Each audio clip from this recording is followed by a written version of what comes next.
مفتی طارق مسعود کے بیانات کے لیے طارق مسعود آفیشیل کو سبسکرائب کریں۔ طارق مسعود آفیشیل۔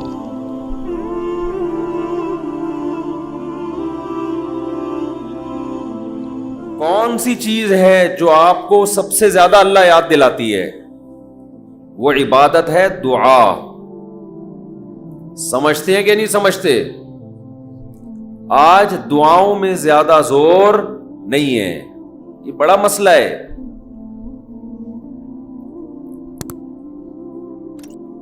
بھائی کچھ نہ کچھ وقت نکال کے ہاتھ اٹھا کے اللہ کے سامنے گڑ گڑایا کریں۔ آج ہم لوگوں نے دعائیں مانگنا چھوڑ دی ہیں۔ جب انسان اللہ کے سامنے دعا مانگتا ہے وہ اللہ سے باتیں کرتا ہے، اگر توجہ سے دعا مانگے۔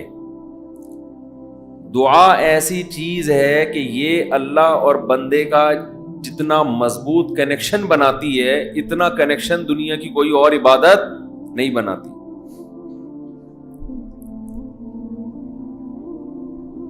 ہمیں شیطان ورغلاتا ہے کہ اس سے مل کیا رہا ہے تمہیں، نظر تو کچھ بھی نہیں آتا، ملتا تو کچھ بھی نہیں ہے۔ یہ شیطان کا بہت بڑا دھوکہ ہے، وہ بندے اور اللہ کے تعلق کو مضبوط نہیں ہونے دیتا۔ حضرت عمر رضی اللہ تعالی عنہ فرمایا کرتے تھے کہ مجھے اس کی زیادہ فکر نہیں ہوتی کہ میری دعائیں قبول ہو رہی ہیں کہ نہیں ہو رہی، مجھے زیادہ فکر اس کی ہوتی ہے کہ دعائیں مانگنے کی توفیق مل رہی ہے کہ نہیں مل رہی۔ دعائیں مانگنے کی توفیق مل رہی ہے تو اس کا مطلب قبول ہو رہی ہیں۔ فوکس تو اس کو کرو کہ دعا مانگ رہے ہیں کہ نہیں مانگ رہے۔ یہ کیسے ہو سکتا ہے کہ اس احکم الحاکمین کے سامنے ہاتھ اٹھاتے ہوں اور وہ خالی ہاتھ واپس کرتا ہو؟ تو آج دعاؤں میں جان ختم ہو گئی، دعائیں مانگنا چھوڑ دی۔ یہ جو میں نے قرآن کی آیت پڑھی ہے، رمضان اور دعا کا آپس میں بہت گہرا تعلق ہے، بہت گہرا۔ جب انسان اللہ کے لیے کوئی عبادت کرتا ہے، کوئی قربانی دیتا ہے، اللہ کا نام قرآن میں ہے شکور، قدردان۔ شکور کسے کہتے ہیں؟ قدردان۔ آپ تھوڑا کرو، وہ اس کی قدر بہت زیادہ کرے۔ کچھ لوگ ناقدرے ہوتے ہیں نا، آپ کچھ بھی کر لیں ان کے لیے، کہتے ہیں نا ناقدرہ ہے، میری بات کو ویلیو ہی نہیں دیتا، میرے احسان کو ویلیو ہی نہیں دیتا۔ اس لیے علماء کہتے ہیں کہ افطار کے وقت دعا کرنی چاہیے۔ کیوں؟ آپ نے سارا دن اللہ کے لیے ایک قربانی دی ہے، یہ بڑی بات ہے۔ آپ کی نظر میں شاید اس کی ویلیو نہ ہو، اللہ کی نظر میں اس کی بڑی ویلیو ہے کہ میرا بندہ نے مجھے دیکھا نہیں ہے اور اس نے سارا دن میرے لیے کھانا پینا چھوڑ دیا۔ کیا کر رہے ہیں؟ یہ مکھی تنگ کر رہی ہے، لیکن اتنا ایسے نہ پکڑیں کہ مکھی سے زیادہ آپ تنگ کرنا شروع کر دیں۔ ٹھیک، بس بھاگ گئی، نام ہی کافی ہے۔ تو کیا بات چل رہی تھی یار؟ دعا کی تو چل رہی تھی، یہ یہاں ہاں افطار کی بات کر رہا تھا۔ تو ہم اس کو شاید ہلکا سمجھتے ہوں، لیکن اللہ کی نظر میں یہ ہلکا عمل نہیں ہے۔ اللہ کہتے ہیں مجھ پر ایمان رکھتے ہیں، مجھے مانتے ہیں۔ اگر اللہ کو نہ مانتے ہوتے تو کوئی کسی کے کہنے پر کھانا پینا، آج کل تو لوگ ڈاکٹروں کے کہنے پہ نہیں چھوڑ رہے۔ ڈاکٹر کہتا ہے کہ آپ کو نقصان دے گا کھانا پینا، آپ ڈائٹنگ کرو، مت کھاؤ، پھر بھی کھا رہے ہیں لوگ کہ مر جائیں لیکن کھانا نہ چھوڑیں۔ یہ کتنی بڑی اللہ کی رحمت ہے، اللہ تعالیٰ پورے رمضان میں ہم سے کھانا پینا چھڑوا دیتے ہیں، توفیق دے دیتے ہیں۔ تو میرے اور آپ کے دل میں شاید قدر نہ ہو، لیکن اللہ تو قدردان ہے، وہ اس عمل کی بہت زیادہ قدر کرتا ہے. اس لیے کہتے ہیں کہ افطار کے وقت دعائیں قبول ہوتی ہیں. تضرع کا وقت ہے, عاجزی کا وقت ہے, تو دعائیں خوب کثرت سے کیا کریں. دعاؤں میں عاجزی, گڑ گڑانا, لجاجت کرنا. نبی صلی اللہ علیہ وسلم نے فرمایا دعا رو کے مانگو, اور رونا نہ آئے تو رونے جیسی صورت بنا لو, صورت بنا لو رونے جیسی. ہمارے نبی نے ہمیں, کیونکہ اللہ کے سفیر ہیں نا, اللہ کا پیغام لے کر آئے, تو ہر چیز میں ہمیں گائیڈ کر دیا ہے. غیر مسلم کے پاس نہ مانگنے کا طریقہ ہے, کس سے مانگنا ہے یہ بھی نہیں پتا, کیا مانگنا ہے یہ بھی نہیں پتا. کبھی ادھر جا کے مانگ رہا ہے, کبھی ادھر جا کے مانگ رہا ہے, یہ بھی نہیں پتا مانگنا کس سے, کیسے مانگنا ہے. کوئی یوں مانگ رہا ہے, کوئی کسی اور اسٹائل سے مانگ رہا ہے, یہ بھی نہیں پتا. کون سے ٹائم پہ مانگنا ہے جس میں قبولیت کا امکان زیادہ ہے, یہ بھی نہیں پتا. تو اللہ کے حبیب صلی اللہ علیہ وسلم نے ہمیں یہ بھی بتایا مانگنا کیا ہے, یہ بھی بتایا کس ٹائم پہ مانگنے کی فضیلت زیادہ ہے, اور یہ بھی بتایا مانگنا کیسے ہے, دل کی کیفیت کیا ہونی چاہیے, ظاہر کی کیفیت کیا ہونی چاہیے. تو سب سے زیادہ دیکھو, اللہ سے محبت ایک دفعہ دل میں تھوڑی سی چنگاری پیدا ہو گئی نا, تھوڑا سا تعلق اللہ سے کنیکشن بحال ہو گیا, اس کا دنیا میں سب سے پہلا فائدہ ملتا ہے سکون. اس کا جو دنیا میں سب سے فوراً کیش فائدہ ملتا ہے نا, کیش, وہ کیا ملتا ہے؟ سکون. آدمی اپنے آپ کو محفوظ سمجھنا شروع کر دیتا ہے کہ یار میں نے اپنے آپ کو کس کے حوالے کر دیا, اللہ کے. سب سے پہلا فائدہ یہ کہ بالکل ایسے جیسے ڈاکوؤں کا خطرہ ہو چاروں طرف سے, اور آپ نے دیکھا جی پولیس کی 3-4 موبائلیں ہمارے گھر کے قریب آ کے کھڑی ہو گئی, آدمی لوگ سکون میں آ جاتے ہیں, یار کم از کم یہاں پر موبائل اسنیچنگ نہیں ہوگی, سکون سے سو جاؤ. تو جب انسان اللہ سے مانگتا ہے اور اپنے آپ کو اللہ کے حوالے کرتا ہے, اور اللہ تعالیٰ نے مانگنے میں کوئی شرطیں نہیں لگائیں, یہ بڑی زبردست بات ہے. کوئی شرطیں نہ کہ یہ والے قوائف پورے کرو گے تو پھر مجھ سے مانگو, ورنہ تمہیں مانگنے کی اجازت نہیں ہے. کوئی چرسی ہے تو جب تک چرس نہیں چھوڑے گا مجھ سے مانگ نہیں سکتا. کوئی بے نمازی ہے تو جب تک نمازی نہیں بنے گا مجھ سے مانگ نہیں سکتا. اللہ کہتے ہیں مجھ سے یہی مانگ لو, یہی مانگ لو, اللہ میں بے نمازی ہوں, مجھے کیا بنا دے, نمازی بنا دے. جو چیز نہیں ہے وہی مانگو اللہ تعالیٰ سے.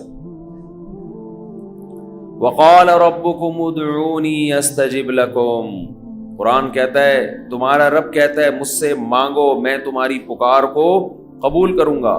اور کمال کی بات یہ ہے, پہلے مجھے اس آیت کی تفسیر سمجھ میں نہیں آتی تھی. اللہ کہتے ہیں مانگو میں تمہیں دوں گا, نہیں مانگو گے ایسے متکبرین کے لیے میں نے جہنم کی آگ رکھی ہے بھائی. یہ سمجھ سے بالاتر. میں آپ سے کہہ رہا ہوں مجھ سے قرضہ مانگو, آپ کہتے ہیں شکریہ جی آپ نے آفر کی, ضرورت ہوئی تو مانگیں گے, نہیں تو ٹھیک ہے جی بہت شکریہ. میں کہہ رہا ہوں اگر نہیں آئے نا مانگنے کے لیے, پھر دیکھو میں گنڈے بھیجوں گا, کٹ لگواؤں گا. آپ کہو گے یہ کون سا طریقہ ہے بھائی, یہ مجھ پر احسان کر رہے ہو یا گن پوائنٹ یہ زبردستی کروا رہے ہو کام. سمجھ میں آ رہی ہے بات کہ نہیں آ رہی ہے؟ آپ کہو گے یہ کون سا احسان کا طریقہ ہے. میں آپ سے کہہ رہا ہوں کہ آپ میری دعوت پہ آئیے گا, مجھے بڑی خوشی ہوگی. آپ کہیں گے تھینک یو, بہت شکریہ آپ نے یاد کیا. پھر میں کہتا ہوں اگر نہیں آئے نا گنڈے بھیج کے میں کٹواؤں گا. آپ کہو گے یہ زیادہ ہو گئی ہے, یہ کیا ہو گئی ہے, یہ دعوت نہیں ہے, یہ تو ایک طرح کا جرمانہ ہے میرے اوپر لگا دیا تم نے. میں آپ سے کہتا ہوں بھائی میں علاقے کا ناظم ہوں, میں علاقے میں یہ تھانے کا میں ڈی ایس پی ہوں, کوئی مسئلہ ہو میرے پاس آنا. آپ کہیں گے سر آپ کا بہت شکریہ، آپ کا ٹرانسفر ہوتے ہی آپ نے سب سے پہلے مجھے یاد کی ہے، کوئی بھی ضرورت ہوگی آپ کو بتاؤں گا، آگے سے تڑی لگا دی۔ اگر تمہیں کوئی ضرورت پڑی اور نہیں بتایا نا ہے بھائی، سب سے پہلے لاکر میں تمہیں ڈالوں گا، تو آپ کہیں گے سر یہ آپ مجھے عزت دے رہے ہیں، یہ میری توہین کر رہے ہیں۔ تعجب کی بات ہوگی کہ نہیں ہوگی؟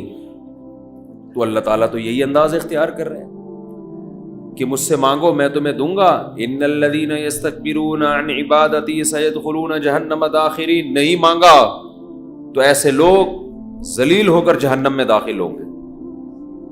یہ کچھ بات سمجھ میں آ رہی ہے بھائی؟ یہ تو عجیب سی بات ہے نا کہ مانگو، نہیں مانگا تو میں نہیں چھوڑوں گا تمہیں۔ اصل بات یہ ہے کہ علاقے میں ایس ایچ او آیا، کوئی محلے کا دادا آیا، وہ آپ سے کہتا ہے کوئی پرابلم ہو بتانا، آپ کہتے ہیں بڑی نوازش آپ کی، پھر بھی آپ اس کو پرابلم نہیں بتاتے، وہ غصہ نہیں آتا، اس کو غصہ نہیں آتا، اس لیے کہ وہ مخلوق ہے، وہ عاجز ہے، اسے پتہ ہے کہ بعض دفعہ بندے کو کام پڑتا ہی نہیں ہے، بعض دفعہ پڑتا ہے تو اس کے کوئی دوسرے تعلقات ہوتے ہیں، بعض دفعہ کام پڑتا ہے لیکن وہ چاہتا ہی نہیں ہے کہ کام ہو، ایسا ہی رہے معاملہ۔ لیکن اللہ کے ہاں یہ تینوں آپشن آپ کے پاس نہیں ہے۔ آپ یہ کہیں کہ اللہ تو نے مجھ سے کہا تھا کہ میں تجھ سے مانگوں، لیکن میری کوئی ایسی ضرورت ہی نہیں جو میں مانگوں تجھ سے، یہ کہہ سکتے ہو کیا ہے بھائی؟ اس کا مطلب تم اللہ سے مستغنی ہو گئے، اللہ کے دیے بغیر بھی تمہیں دائیں بائیں سے تمہارے کھانچے کھلے ہوئے ہیں، جو اگر کھلے ہوئے ہیں تو وہ کھانچے کس کے اختیار میں ہیں؟ وہ تو اللہ کے ہاتھ میں ہیں۔ آپ یہ بھی کہہ سکتے ہو کہ مجھے اس لیے مانگنے کی ضرورت نہیں کہ میرے تو سارے مسائل حل ہو رہے ہیں، میں صبح میری جاب لگی ہوئی ہے، میری تنخواہ ہے، ایک ملٹی نیشنل کمپنی میں اچھی سیٹ پر بیٹھا ہوا ہوں میں، میری سیلری گھر آ جاتی ہے، مہنگائی بھی نہیں ہے، پیٹرول بھی نئی حکومت نے سستا کر دیا ہے وغیرہ وغیرہ، تو اب تو کوئی مسئلہ ہی نہیں ہے۔ تو اللہ کہے گا اگر کوئی مسئلہ نہیں ہے بالفرض، اول تو پاکستان میں ہو اور مسئلہ نہ ہو، یہ ہو نہیں سکتا، یہ تو پھر اس کا مطلب ہے آپ سو رہے ہیں، آپ کی کوئی اٹھائے گا اور آنکھ کھل جائے گی آپ کی۔ تو آپ کے ساتھ اگر کوئی مسئلہ نہیں ہے، آپ ان اسباب کو دیکھ رہے ہو، اس کا مطلب آپ سمجھتے ہو کہ ہوتا اسباب سے ہے، اللہ سے نہیں ہوتا۔ بھئی اللہ تو جب چاہے ان اسباب کو فیل کر دے۔ آپ اپنے آپ کو خدا سے مستغنی سمجھ رہے ہو، آپ سمجھ رہے ہو مجھے خدا کی ضرورت نہیں ہے، اس پر اللہ عذاب دے گا کہ تو اپنے آپ کو یہ سمجھ کیسے بیٹھا کہ تجھے ضرورت نہیں ہے میری۔ یہ ایسے محلے کا کوئی دادا آیا اور سارے کام اس کے ہاتھ میں، اس نے آپ سے بولا کوئی تنگ کرے تو مجھے بتانا، اور اسے پتا ہے کوئی نہ کوئی تنگ کر رہا ہے اس کو، آپ پھر بھی نہیں بتا رہے اس کو۔ وہ بلائے گا، بولے گا بھائی آپ کیوں نہیں بتا رہے؟ آپ کہتے ہیں بھائی کوئی مجھے تنگ کر رہا ہے تو میں برداشت کر رہا ہوں، اس لیے نہیں بتا رہا، اس پہ غصہ نہیں آئے گا اس کو۔ لیکن اگر آپ نے اس سے کہا کوئی مجھے تنگ کر رہا ہے، میں آپ کو اس لیے نہیں بتا رہا کہ مجھے پتا ہے کہ میرے جاننے والے ہیں، وہ مجھے بچا لیں گے، اس دادے کو غصہ آئے گا کہ میرے علاوہ کون اس محلے کا دادا ہے بھائی؟ آئے گا کہ نہیں آئے گا؟ تو اللہ کے سامنے ہم یہ بھی نہیں کہہ سکتے کہ اللہ یہ پریشانیاں مجھے تنگ کر ہی نہیں رہی ہیں، مجھے کوئی ٹینشن ہے ہی نہیں، یہ بھی نہیں کہہ سکتے۔ اس لیے نہیں کہہ سکتے کہ ہم انسان ہیں، مخلوق ہیں، اللہ کے ہاتھ میں سارے اسباب ہیں، وہ جب پریشان کرنے پر آئے گا، وہ مصیبتیں دینے پر آئے، ہم میں سے کسی میں دم نہیں ہے کہ ان مصیبتوں کو اس کی توفیق کے بغیر برداشت کر لیں، یہ ممکن نہیں ہے۔ اور یہ بھی ممکن نہیں ہے اس کے علاوہ کوئی وہ مصیبتیں ہم سے دور کر دے۔ کتنی بڑی وعید ہے دعا نہ مانگنے پر۔ اور جو لوگ دعا نہیں مانگتے، حقیقت یہ ہے کہ وہ اپنے آپ کو دعا سے مستغنی سمجھتے ہیں، وہ کہتے ہیں مجھے ضرورت کیا ہے۔ میں ایک چٹکلا سناتا ہوں نا ایسے موقع پہ، ایک آدمی اپنا گدھا بیچنے جا رہا تھا بازار میں، کسی نے پوچھا کیا کر رہا ہے؟ اس نے کہا کہ یہ گدھا میں جاؤں گا مارکیٹ میں لاکھوں کا بکے گا۔ کسی نے کہا کہ انشاءاللہ کہہ دے کہ اگر اللہ نے چاہا۔ اس نے کہا انشاءاللہ، یعنی اللہ نے چاہا کہنے کی کیا ضرورت ہے؟ گدھا میرے ہاتھ میں نسل اس کی اچھی ہے, مارکیٹ میں گدھے کی مانگ بھی ہے, گدھے مارکیٹ سے کیا ہو گئے ہیں, شارٹ. اگر وہ ہماری مارکیٹوں میں آتا, اسمبلیوں میں آتا, پتہ چلتا ہے یہاں مارکیٹ سے شارٹ نہیں ہے, ہول سیل کے حساب سے ہمارے یہاں. تو اب اسے لوگ کہہ رہے ہیں کہ بھائی بول دے اگر اللہ نے چاہا. وہ کہہ رہے ہیں اللہ نے چاہا کہ سب کچھ صحیح ہے, سب کچھ صحیح ہے. مارکیٹ میں گدھوں کی ویلیو بھی ہے اور انتظار میں بھی ہیں لوگ, تو منہ مانگی قیمت پہ بکے گا. اچانک کوئی مارکیٹ میں جب پہنچا, ڈاکو آیا, گدھا چھین کے لے گیا, یا اس گدھے کو بیماری ہوئی مر گیا, اب یہ خالی ہاتھ آ رہا ہے. اسی بندے سے رابطہ ہوا, اس نے پوچھا ہاں بھائی کیا ہوا؟ کہہ رہے انشاءاللہ میں گدھا لے کے جا رہا تھا, انشاءاللہ کوئی ڈاکو آیا, انشاءاللہ اس نے چاقو نکالا اور انشاءاللہ وہ گدھا مجھ سے چھین کے لے گیا. اب بات پہ کیا لگا رہا ہے؟ انشاءاللہ. اس نے کہا کم بخت جب لگانا تھا تو اس وقت تو لگایا نہیں انشاءاللہ, اور اب لگا رہا ہے. تو ہم پر جب مصیبت پڑتی ہے پھر ہم کہتے ہیں یار اللہ کہاں ہے؟ تو بھئی یہ تو مصیبت سے پہلے اللہ کو پکارو. جو اللہ کو نہیں پکارتا یہ اس کی علامت ہے کہ اس کی نظر اسباب پر ہے, اللہ پر نہیں ہے. وہ سمجھتا ہے یہ جیسے کافر اسباب کو دیکھتا ہے نا, وہ تو کہتا ہے خدا کیا کر رہا ہے؟ گاڑی کے ایکسیلیٹر پہ پاؤں رکھو تو گاڑی چلتی ہے, بریک پہ پاؤں رکھو تو رکتی ہے, تو اللہ کہاں ہے؟ تو اللہ کو اگر نہیں کوئی پکارتا تو اللہ اس کا مطلب پھر یہ سمجھتے ہیں کہ یہ سمجھتا ہے کہ اس کو میری ضرورت نہیں ہے. یہ بہت بڑا جرم ہے. بات پہ اللہ سے دعا مانگا کرو. پیغمبروں کی کتنی دعائیں اللہ نے قرآن میں نقل کی ہیں, بات پہ دعائیں مانگتے تھے, بات پہ دعائیں یاد کریں. دعائیں, ایک کتاب آتی ہے مناجات مقبولہ, یہ نام نوٹ کر لیں. کیا نام ہے اس کا؟ مناجات مقبولہ. ہر کتاب ہر لائبریری سے مل جائے گی, یہ جو جتنے بھی کتب خانے ہوتے ہیں نا. مولانا اشرف علی تھانوی رحمہ اللہ تعالی نے قرآن اور حدیث کی دعاؤں کو جمع کر کے ایک چھوٹی سی کتاب میں لکھ لیا ہے, ایک چھوٹی سی کتابچے میں جمع کر لیا ہے. قرآن کی دعائیں اور حدیث میں جو دعائیں, بہت جاندار دعائیں ہیں وہ. اچھا, دعا ایسی چیز ہے کہ جب جن الفاظ سے انسان مانگ رہا ہوتا ہے نا, وہ الفاظ بھی اس کے دل پہ اثر کر رہے ہوتے ہیں. تو انہوں نے بڑا شاندار کام یہ کیا کہ اب چونکہ دعائیں تو بہت زیادہ ہیں, ساری دعائیں قرآن اور حدیث کی آپ پڑھیں گے تو ایک ہی اتنی لمبی ہو جائے گی پھر. تو انہوں نے اس کو 7 حصوں میں ڈیوائیڈ کر دیا ہے. سمجھتے ہیں؟ ہفتے کے دن, اتوار کے دن, یہ یعنی 7 منزلیں بنا دی ہیں اس کی. اس کا ترجمہ بھی ملتا ہے, یعنی وہ دعائیں عربی میں اور نیچے اس کا ترجمہ. آپ بے شک عربی نہ پڑھیں, ترجمہ پڑھ لیں. وہ روزانہ کا معمول بنائیں. اس سے کیا ہوگا, آپ کو قرآن و سنت کی دعائیں یاد ہونا شروع ہو جائیں گی. وہ ایسی جاندار دعائیں, ایسی جاندار. ان دعاؤں میں آپ کو لطف آنا شروع ہو جائے گا, چسکا لگ جائے گا. کیسی کیسی دعائیں دیکھو, ایک پڑھ کے سناتا ہوں. اللہم اقسم لنا من خشیتک ما تحول به بیننا وبین معصیتک. اے اللہ ہمیں اتنا اپنا خوف دے دے, ہمارے دل میں اپنا اتنا خوف ڈال دے کہ وہ خوف ہمارے اور تیری نافرمانی کے درمیان آڑ بن جائے. سمجھ میں آ رہی ہے بات؟ زیادہ خوف نہیں چاہیے. زیادہ خوف پیدا ہو گیا تو زندگی کا مزہ کرکرا ہو جائے گا.